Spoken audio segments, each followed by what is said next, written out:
Geopolitical trends. So excited to be with you. I got an exciting topic for you, given the tensions that are on the rise between Canada and India. How this came to be. I mean, Canada was just in G20 in New Delhi. But anyway, the picture back then between the Prime Minister Dictator Trudeau and Prime Minister semi-dictator Modi was also telling a story. So this is what I am going to be detailing with you today. We go into the detail and the depth of it. And by the way, I was supposed to release a video for you this morning about it, but I found a minor error that I asked my editor to correct that before I release it for you tomorrow. So, well, let me first, like I always do, I want to extend my sincere thanks to all channels, members, supporters. We are short of about 15 members or 20 for us to reach the number 100, so I can do an exclusive Q&A. So if you consider becoming a channel supporters or members, I will greatly appreciate your support. So just a few announcements. I'm going to be doing probably a live stream for you about Azerbaijan, what's going on in that part of the world. A lot of people do not know the ins and outs of that a part of the world and what's going on historically speaking. So also for my private course, just for those who might be interested, I am gonna share a link with you. I started already the course last week, and this coming Tuesday is my second chapter that I'm going to be doing. And by the way, the links for all what I'm going to be talking about, I already posted in the description. So this way we won't waste time on going back and forth onto this. So, all right, let's get into our topic. So what I'm going to be talking about today, it's really what's at the heart of the rift between India and Canada. So, and the other thing is, did we see this coming? You know, some will say, I didn't, straightforward. I didn't, nobody did. Because here's the thing, whatever the prime minister is accusing India of, whether it did happen or not, we're not getting into that. And first of all, because we can't judge that till we see the evidence, the point is, this happened way back. So why is it just coming out right now? And this is where you got to put question mark on things. So second thing, this topic of Khalistan, issue, can we compare this one to the issue of Kashmir? Will it be fair? It's just question out there. So because Kashmir is also another hot topic, and I intend to address that at some point. So I've been in that part of the world, especially in Afghanistan. So we're closer to the border with Pakistan. So I'm very familiar with what's going on. And I have some close friends are from that part of the world. So, and the third question we need to ask, and here is the key, is India, through this act by Canada, is India now finding out that it cannot play both sides with the West and the global South? Because this is what it's coming now out of the West. Canada's representing the West. So is India's going to be feeling the wrath of the West through this? That's just a question for us to ask. So, and this is what I intend to detail for you as we go through the process of, not the process rather, but the brief analysis that I'm going to be doing with I'm losing words, guys, that I am going to be sharing with you. So this is what we're going to be addressing today. So here is at least a background, a brief background. So, because the way I look at it as an analyst, I'm looking at a geopolitical showdown now, because it's unveiling itself. Yeah, to those who might say, well, India is not at the rank of, let's say, developed countries like Germany, like China, but it's still India and Canada. They do have some security arrangements. They do have some trade. They do have some sort of bilateral trades that now, are we finding ourselves, or at least India and Canada finding themselves in a geopolitical showdown? So, because here's the thing, this diplomatic storm that has brewed now between Ottawa and New Delhi, which, as I said, because to Canada, India was considered some sort of a steadfast security and trade ally. Same thing for India. They consider Canada like a good market and so forth. Plus, when I lived in Canada back then, it used to be a lot of immigration from India into Canada, mainly on the western part. There are some in Montreal, Quebec area and so forth, but mainly in the west part. So and this, for Canada and India facing off now, is because the claim that Canada, which connects India to a high-profile assassination of Nijar. So what are we looking at here? We're looking at the complexity of all this. And again, because we need to be fair, there is one thing about what I like to do is always be objective. We can't be blaming India, we can't be blaming Canada, but we'll present the arguments. And this is what this forum is all about, is to exchange ideas without pointing fingers and so forth. Because here's the question that I need to ask. By all of a sudden this emerged into the scene, is Canada acting on behalf of the United States to retaliate against India? Some of you might ask, why? Well, it's because India just dumped the dollar.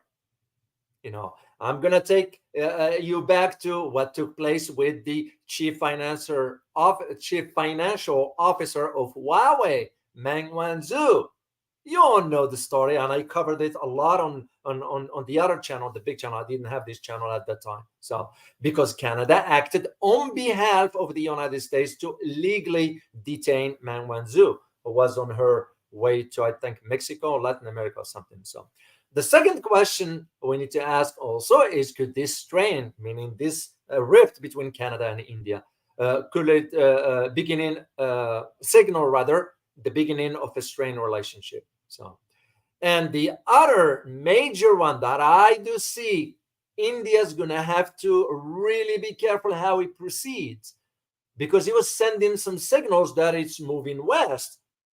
Now, all of a sudden, I believe India is going to be navigating a challenging terrain moving forward, because it needs now to balance between the Western and global South interests. So, well, like we always say, you can't be on both sides of the fence. Here it is, like all of a sudden Canada turn over on India. So it's very important to understand. And why is this to understand it? It's because the statement by the Prime Minister, who, by the way, just said this 2 days ago in Parliament, what I found very interesting, it was, and I'm going to leave this to the analysis first, because first I need to give you a brief history about Khalistan, and second thing, a brief geography on it, a brief, of course, a bio about Justin Trudeau, just to understand the background, to put things in perspective. Then I'll move into a brief analysis for this one. So historically speaking, and let me see if I have any map here. And once again, guys, for the maps, remember, there is no mention in other world maps where Khalistan is independent state, because it does not exist. Let's just put the dots on the letter here before we move forward. So Khalistan is a term used to refer to the proposed homeland for the Sikh community in India. So here is a map here, but once again, this is not recognized by the entire world. I just had to use this for reference, just to put things on, but just also to highlight to you where the location of the Sikh. And this what it was before. So the idea of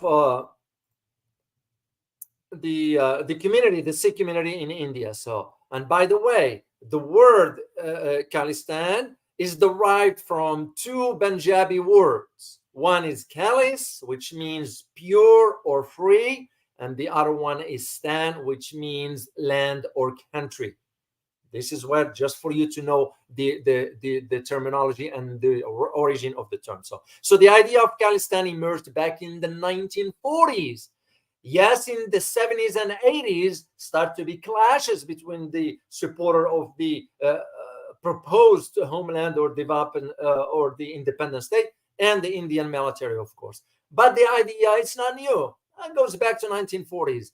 It was almost around the same time when Pakistan gets its own independence as well. And this is gained momentum in the 1970s. And with the demand of a separated state that will be gaining widespread support among Sikhs in India and around the world. This is why you have a large community in Canada, especially in western part, British Columbia, Vancouver, and so forth, mainly of Sikhs. So just to understand, and again, I put all the links for you guys in the description so you can look it up later on. And this, what it highlights, is the ongoing struggle that this particular entity, the Khalistan movement, its historical background, its emergence, its ongoing struggle for the establishment of an independent state. And it's also highlighting how the Indian government responds to the movement. And again, we can, and let's be fair and objective, guys. We can't be pointing fingers at Indian governments. We all know how Modi, for example, have dealt with the Manipur atrocities. So Modi is no saint, and I don't shy away from saying this. It's no different than the Prime Minister dictator Trudeau is no saint either.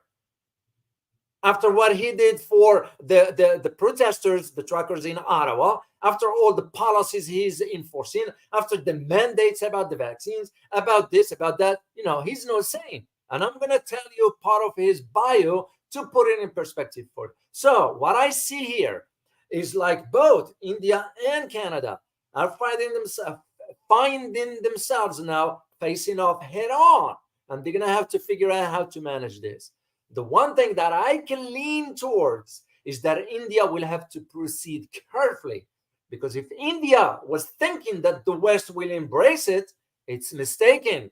The West doesn't care for India. This is the reality of it. And to me, the action of the Prime Minister dictator Trudeau sort of support my argument. So here's the historical background. Of course, for the Khalistan movement, it is essentially important to understand the history of the Sikh religion and its role in India's independence movement, because without understanding the history, this won't make sense to you guys. So Sikhism is a monotheistic religion founded in the 15th century by Guru Nanak Dev, who believed in the equality of all human beings, regardless of their caste or religion, which is a wonderful concept. I'll share this with you. My financial advisor is a Sikh, wonderful human being, without disclosing the names here and so forth.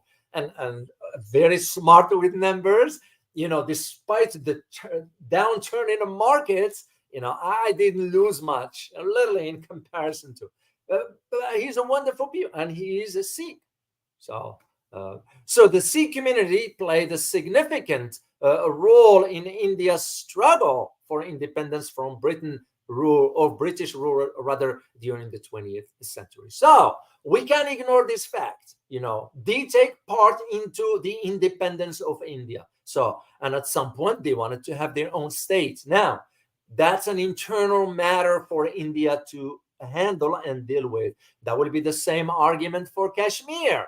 And I did see that India embarked a few years ago on some tactics in Kashmir. And I was talking to people from the area, and those tactics weren't pretty, very oppressive. I'll say straightforward.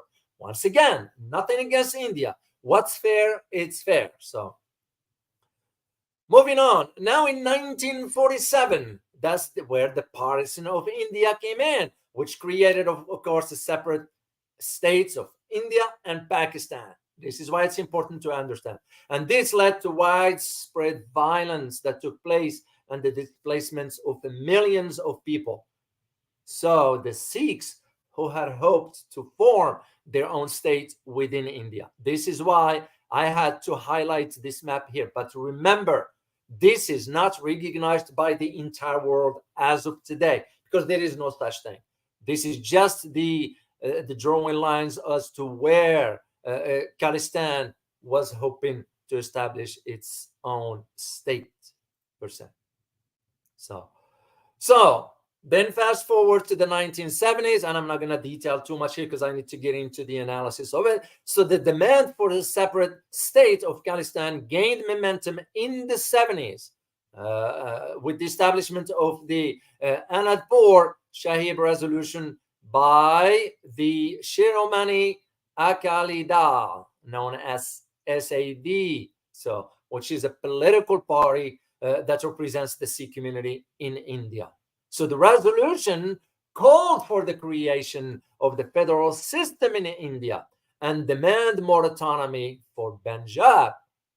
This is why you still see in India struggling with those domestic ethnic issues. And this is why I argued this before, and I will argue it again, and I don't care what others think, because it's the truth that India cannot be calling itself the spokesperson for global south, cannot call itself a superpower when it can even resolve its own domestic issues. So, and again, I'm not judging India for this. It's their country, they can do whatever. But at the same time, if the Sikhs were calling for an autonomy, that will be similar to what other places have, you know. And again, it's the decision for India to make that one.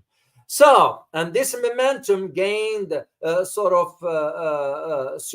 in the 80s with the rise, of course, that becomes problematic with certain groups like the Babar Khalsa. Now, the Babar Khalsa has been categorized by the Indian government as a terrorist group. So again, is their problem, is their decision. So it became now and the Khalistan Liberation Force, known as KLF. So this group advocated for the establishment of a separated state of Khalistan and resorted to some degree to violence to achieve those goals. Now, be careful also as to where you read certain, when you do the research, be aware of where the source of certain aspects come in. So what I'm doing here is just providing you the landscape to understand at least, first of all, what is going on here. So now, to those who understand a little bit the history of India, you will understand that the assassination of the Indian Prime Minister Indira Gandhi, who committed who killed her? Can anybody tell me? If anybody aware of the history of that part of the world and with Indira Gandhi. Oh, let me say thank you to KL. Thank you so much for your super sticker. Truly appreciate it. Yeah, can anybody tell me who assassinated Indira Gandhi? And again, not to pass judgment here, okay? Please, guys, please. No judgments here, because we're trying to understand the complexity. This is what we are lacking in the West, because we don't understand the complexity of certain parts of the world. So it's not of us to pass judgment. We can't.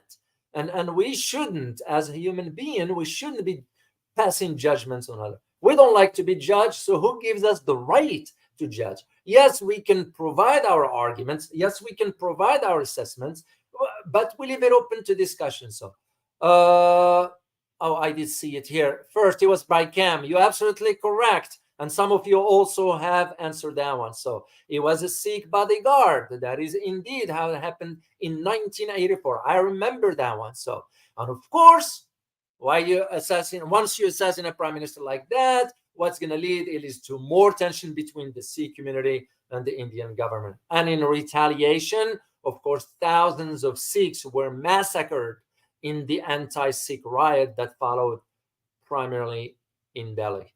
That is the sad part about all this. And again, I put all the link for you. Now, the next question is going to lead us to ask, who is Singh Najar? And I have a picture of him right here. So who is he? This gentleman here, deceased now. So just briefly, Hardeep Singh Najar. So he's a Canadian citizen, so of Indian descent, and he was involved in the Sikh Khalistan movement. As a matter of fact, he was leading the group in Vancouver, in Canada, British Columbia. Now, there are certain literature or certain reports suggest that he was wanted by the Indian authorities. And I did confirm this one. Why? because it was a list of names that was submitted by the Indian intelligence agencies to the RCMP, part of the intelligence of Canada, and the name was included in that. However, we cannot jump to conclusion and say, well, it was the Indian government that assassinated him in June. And if it was in June, why this issue didn't come up last month or the month before or right after June 18th or June 20th when he was assassinated? So we got to be fair, okay? So where's the proof? Because personally, for me, and this is my personal opinion, I can't trust what dictator Trudeau is saying. Why will I? I can also trust what the Prime Minister Modi is saying. So I gotta wait to see where the evidence or investigation may lead to. But the timing, what I found very, very interesting. So anyway, he was wanted by the Indian authorities because he was designated as a terrorist, and this is what it was. A legislation passed in India, as a matter of fact, under the so-called India's unlawful activities prevention act. So why? Because according to the intelligence services in India, this suggests that Nijar was involved in the murder of a priest, a Hindu priest in Punjab.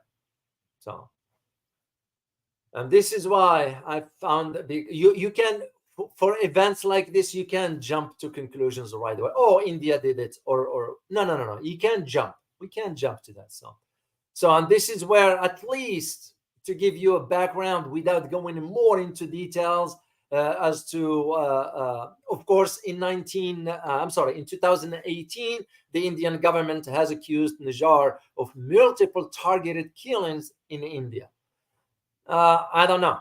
I do not know how far this claim holds some truth to it. So, because Nijar claimed that the Indian authorities were falsely implicating him in criminal cases. I can see how governments sometimes can do that, including ours, by the way. This is no different. So, but again, I can't pass on judgment and say, oh, Indian intelligence service did this one. No, I don't, because I don't know. So, and because here is the thing, what I told you. In 2000, I think on April 13, on April 13 of this year, the Surrey unit is part of the intelligence within the RCMP, known as the Royal Canadian Mounted Police, RCMP. So, because they briefly detained Nijar, I'm sorry, not this year, 2019. Yeah, April 2019.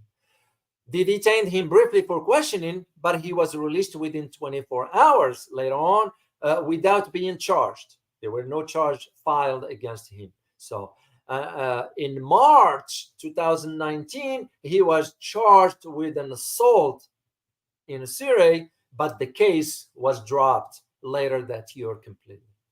So this is where I see a part of what you need to understand about him. So now let's say the bio of Trudeau, because you need to understand, Prime Minister. Did you know that he had no background in international affairs, geopolitics, or global international relations?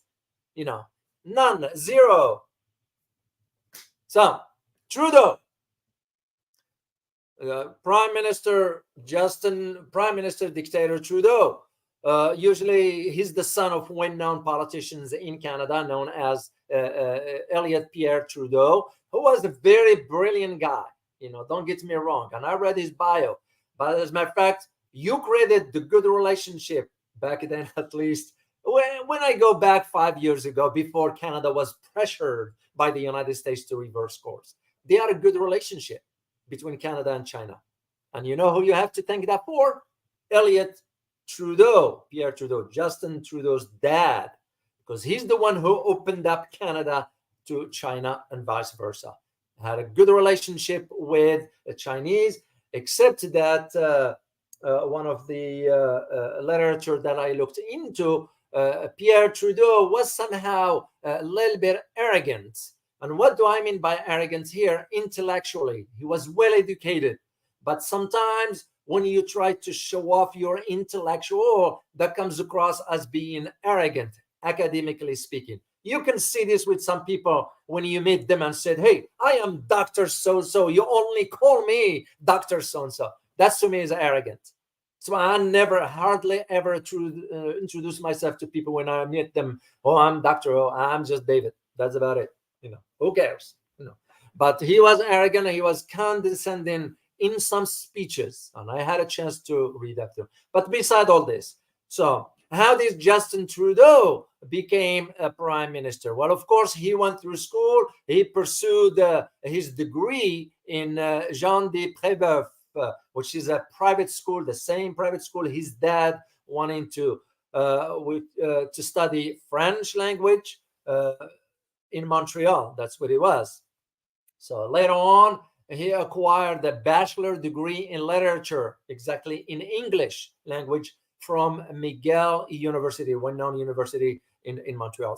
So he then worked as a snowboard instructor while earning a degree in education from the University of British Columbia.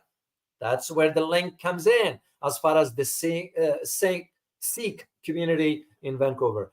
After that, he taught as a teacher in a high school. He taught French and mathematics. So he wanted to pursue a master's degree, but he couldn't complete it. So until he ran into sort of become involved in politics, running for office, and won the elections with a landslide because he was the seats and all that. For now, by the way, guys, do you know what this hypes is all about also, which I'm going to get into the analysis, but I just want to tell you, is because there are an upcoming elections in Canada. And he's ranked second after Paul Bière.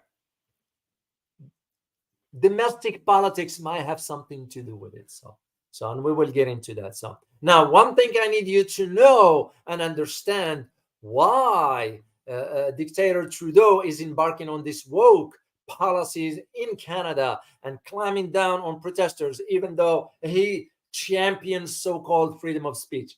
You all remember a few years ago, I don't know if you remember or not, there were some demonstrations in India by the farmers. Why? Because the Indian government, I think, they allowed the spray of pesticides, chemical stuff that was killing the farmers' land and so forth. So when farmers protested, the Indian government came down hard on them. But what dictator Trudeau said, oh no, Indian government should allow freedom of speech. I don't know if you remember this. Then when demonstrations took place in Ottawa, he came down hard on the protesters, jailing some of them, closing their bank accounts.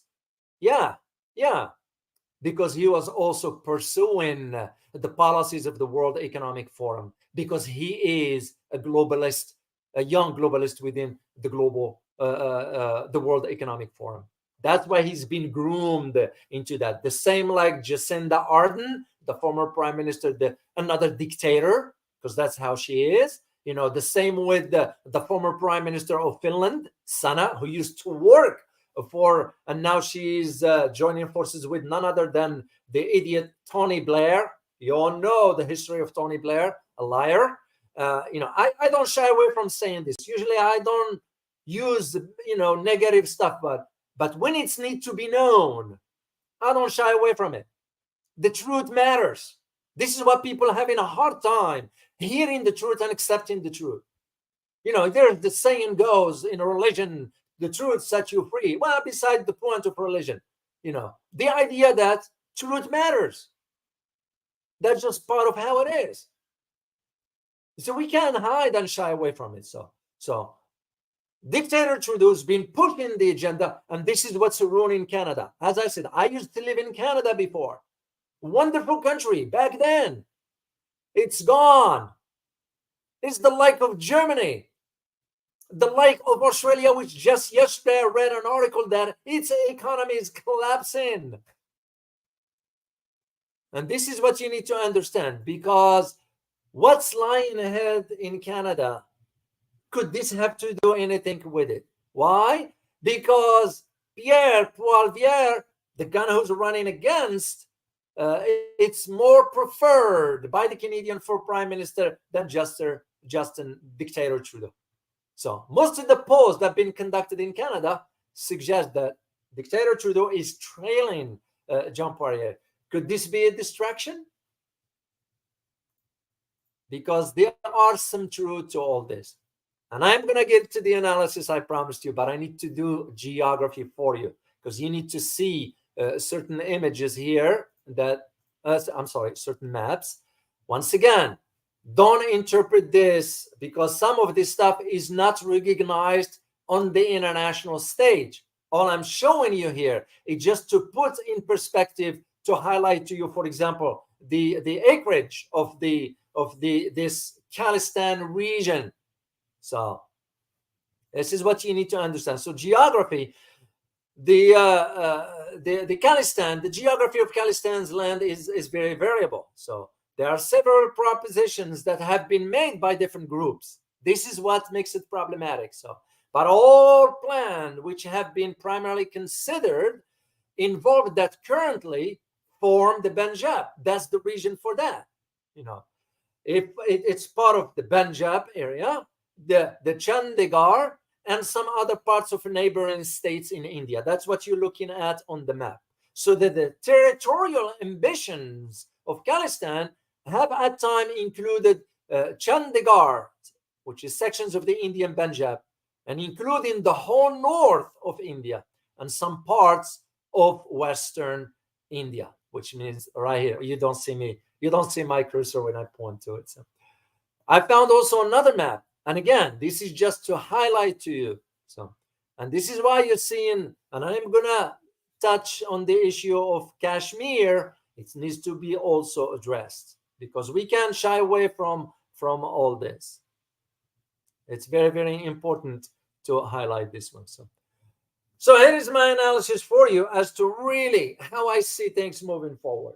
Now, I am not suggesting that the death of Najjar didn't happen. It did happen in June, and I checked it and confirmed it and so forth. What I ask is why it took this long. If, and here is why, guys. If Dictator Trudeau said in the parliament, we're going to get to the bottom of it, which means what? No investigation has been conducted yet. Well, how come all of a sudden you bringing this up to the fore 3 months later? Unless there is a specific objective for this one here. And the one that I can think of, it has to do with what just took place a few days ago when India dumped the US dollar. There are two main events for this, and I put the link for you already in the description. India bought 1 million barrels of oil from United Arab Emirates, paying with rupees. Europe is still purchasing more energy from India that is getting from Russia, but not using the US dollar. So could it be, and again, we're just thinking outside the box here, could it be that the US pressured Canada to move forward so US will not be at the forefront? I am leaning to say my answer is yes. And the reason I say yes is because I've seen this movie before. And the one I saw before was with none other than the financial officer of Huawei, Meng Wanzhou. You all remember her story, right? When she was illegally detained by the Canadian authorities because as a matter of fact, at that time, it was a secret memo from the White House that leaked at that time, ordering Canada to arrest Meng Wanzhou on her transit, because she was just on transit. So, which spent about 3 years in house arrest in Canada before returning home. But we all know it's about the manner by which Canada just conducted an act because its master has asked it to do so. So, because the arrest was, if I recall, in Vancouver, 2018, because it was like, what this is all about. And this is why I'm saying I am leaning more towards, I bet you this, that Canada is acting on behalf of the United States. Because here's the thing. I have one picture here for you, how awkward that is. Despite what you see here, it was a very, very, very awkward. Let alone the image during the G20, which was between the two. This is, by the way, an image of Meng Wanzhou flying back. Yeah, the image wasn't clear here. It is, was still in Canada at the time. This is Meng Wanzhou, which is the daughter of the founder of Huawei. So the idea of dictator Trudeau saying, "Wait a minute, we're gonna have now to stop, sort of accuse. Well, how can you accuse without evidence? You have evidence, show it. I'm sure they're gonna run to the same. We all do it. Most governments do it. When they said, "Oh, it's classified, we can't share this." That's easy way out. Just use the term for the government justifications for certain things. And I'm not denying that is not the case, because I'll tell you a case that I was very familiar with, and it was through classification or classified methods by which we found out that the Prince of Saudi Arabia did order the killing of Jamal Khashoggi. Why? Because the CIA was listening to his communications, and we kind of kept the audio recordings, and this is why you have the rift between MBS and the United States. It's not about just moving towards China or pivoting east. Also has to do with MBS didn't like the fact that the CIA was spying on him. So I'm not saying that could be the case here, that Canada has something, but at the same time, this is far major. Same thing with what happened with the MBS and Jamal Khashoggi, but the timing of it, what I find very, very, very, very problematic. So, and this is why it started, by the way, not just 2 days ago when he announced it, but rather during G20 summit. It's because the rift emerged even back then. You all remember Dictator Trudeau had to stay in Canada one more day because he couldn't fly his plane. There was some issue. I'll let you reach your own conclusion with that. So, and even when Dictator Trudeau met with Modi, the encounter was very frosty. I saw one image of them shaking hands. It wasn't pretty. It wasn't pretty. You can just see. And right few days later, here's what's interesting about this. Just a few days later, after G20, Canada canceled a trade mission to India was planned for the fall. That's why all this is not happening in a vacuum. So basically, the trade between Canada and India now is on hold. So, and this is why we shouldn't be jumping quickly to conclusions here. At the same time, India didn't hold back either. India retaliated by issuing its own statements, and rightly so. They're going to have to sort of defend them, whatever. They have the right to do that as well. Now, as to whether they are committing also atrocities inside the country with certain ethnic groups, yeah, it's been documented. As I said, I had access to the report issued by the UN that what took place in what's the place? Manipur. Those were atrocities, committed against ethnic groups in the region. But again, it's the Prime Minister Modi, which to me was like, okay, well, if you don't even address this kind of issues, that tells me something is off. To me, you are not a prime minister for whole India, but rather for certain the Hindus maybe. Yeah. And again, we just have to evaluate on both sides. So what happened? The Indian National Intelligence or Investigative Agency, rather, also said it has intensified its crackdown on Sikh insurgents operating in India. That's what I found very interesting, because they just announced it on Wednesday. So now Indian government is issuing or providing a reward of 1 million rupees, the equivalency of about $12,000, for information leading to the arrest of 5 insurgents, one of whom is believed to be based in neighboring Pakistan. Yeah, it's of course, just FYI, India is sort of accused these groups of extorting money from businesses for banned Sikh organizations, the Babar Khalsa International. So, and of course, they add into that to the list that there was some targeted killing inside India. I can't confirm this kind of stuff. I'm just sharing with you what has been reported there, because to me, those kind of statements, most governments will do this, And what I found very also, the Indian government statement, when it says, and I quote, they also have established, they meaning the insurgents, the 5 insurgents, they have established a network of operatives in various countries to further their terrorist activities in India. End of quote. And this was said without naming which country. Okay, well, which country are we talking about? So that's why for India, India is also accusing Pakistan now for supporting insurgencies in Kashmir. Well, wait a minute.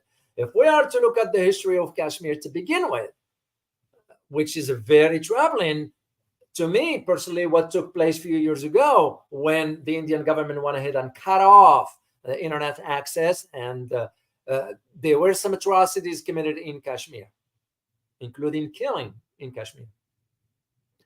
It's the same thing that I noticed in Manipur. So where is the objectivity of the Indian government? And again, we're not pointing fingers here, just highlighting the complexity of this kind of issues. And I'm yet to do and talk about Kashmir, because you need to know about that one. So this doesn't resolve Canada. Canada still have to provide evidence of Indian government involvement in this assassination. Yeah, Dictator Trudeau cannot just issue a statement willy-nilly just because he feels like it. Well, the guy has no credibility either. Ask Canadians. Not all of them, of course. Where he's dragging Canada now. And that's why I'm saying I am looking at this, first of all, as being directed by the US to do the US bidding for India dumping the US dollar. And second thing has to do with the domestic front in Canada, because food prices are going to the roof and housing prices are going to the roof. Canadians are struggling. You guys don't hear much. I was in Canada just 2 months ago, and I read, and I know where to look for information. Canadians are struggling. This is why we need to understand statements emanating from both locations have to be very, very assessed very carefully, because we can't reach a conclusion just on the top of our heads because we feel. No, in analysis, there is no feeling. There is objectivity. That's what matters. So, and as I said, again, I'm using history as my guide. I did see what Canada did with the chief financial officer of Huawei, and how all of a sudden Canada just disregarded any international law. How can Dictator Trudeau be talking about the rule of law when, where's the evidence? Where is the evidence? So, like I said, Canada has yet to provide evidence so that it can back Dictator Trudeau's allegation. So, and if they say, well, we're going to be digging into it, well, wait a minute. The incident happened on June 20th, so why is it taking all this time? And what I found very even disturbing is that the Canadian ambassador to the UN, Bob Ray, indicated that it may not come very soon, meaning the evidence. So, and he said, and I quote, "Oh, this is very early days," which means we don't know when the evidence will show up. And that's what he told the reporters at the UN, insisting that while facts will emerge, they must, and I put this in quote, come out in the course of the pursuit of justice. That's what we call the rule of law in Canada. End of quote. That's what he said. Yeah. Where is the rule of law when the Canadian, the administration or law enforcement, who, by the way, the RCMP themselves were following unlawful orders issued by dictator Trudeau to freeze the account of Canadian citizens who were demonstrating in peace? So where is the rule of law here? How come the rule of law only apply to others but not within? So to me, that's hypocrisy at the highest order. Simple as it is. So, and this is now why you are seeing this tit for tat between Canada and India. It's starting on the diplomatic front, especially when it comes down to the visas, because that India now sort of suspended the visas to Canada, which means that Canadians who don't already have visas will not be able to travel to India until this issue is resolved.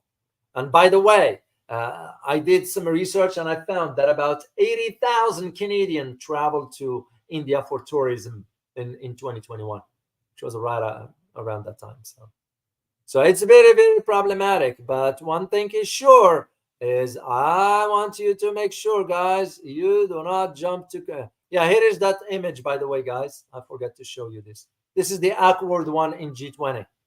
You can just tell. So this is an image of the funeral of the Sikh Najar after he died. They were carrying him out to... and this is an image of the RCMP. So, which to me, some of their, used to be highly respected, not anymore, because they following unlawful orders. I remember this image, which I couldn't get out of my head, with one of them on a horse walking over a female.